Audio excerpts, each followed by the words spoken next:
মারহাবা নারায়ে তাকবীর আল্লাহু আকবার নারায়ে সালাত ইয়া রাসূলুল্লাহ নারায়ে গাউসিয়া ইয়া হুসাইন মাওলানা সুলাইমান দারি সাহেব পিছনে কেবলা জিন্দাবাদ জিন্দাবাদ বাহাদুর শাহ পিছনে কেবলা জিন্দাবাদ নারায়ে তাকবীর আমার বাবাজির আমার কথা বুঝিনিও গত রাত্র বেশ অনেকক্ষণ বিদ্যুৎ প্রোগ্রাম প্রায় দিন প্রোগ্রাম শরীর অসুস্থ হয়ে গেছে প্রোগ্রাম করতে গলার আওয়াজের দিকে সে না কথা দিতে মনে করে না বাড়িতে বসে বসে রাত্রের মধ্যে ঘুম দেওয়া যায় আমার বন্ধুরা কি বলতে চাই না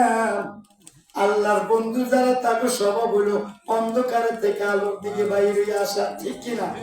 এখন অন্ধকারটা কি জিনিস নাম্বার 1 এক নাম্বারে অন্ধকার হইল মিস্টার মালাউন শয়তান যারে আমার আল্লাহ ইবলিস বলল যারে আমার আল্লাহ খবিশ বলল যারে আমার আল্লাহ শয়তান বলল যারে আমার আল্লাহ কাফের বলল ভাইরা রে লক্ষ লক্ষ বছর বন্দিগি করার পরে এক আমার আল্লাহর হুকুম অমান্য করার কারণে বাবা